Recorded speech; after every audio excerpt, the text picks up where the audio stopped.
హిందూపురంలో MLA Nandamuri Balakrishna సతీమణి వసుంధర ఇంటింటా ప్రచారం నిర్వహించారు. వాల్మీకి సర్కిల్లో ప్రచారం నిర్వహించిన ఆమె తెలుగుదేశం పార్టీకి ఓటు వేయాలని కోరారు. టీడీపీ సూపర్ 6 పథకాలను ప్రజలకు వివరించారు. వచ్చే ఎన్నికల్లో ఎమ్మెల్యే అభ్యర్థి బాలకృష్ణ, ఎంపీ అభ్యర్థి పార్థసారథులను అత్యధిక మెజారిటీతో గెలిపించాలని కోరారు.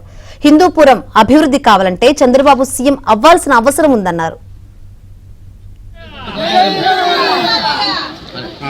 నమస్తే అమ్మా, మర్చిపోకుండా 2 ఓట్లు ఉంటాయి. 2 ఓట్లు సైకిల్ గుర్తుకేయండి, మర్చిపో.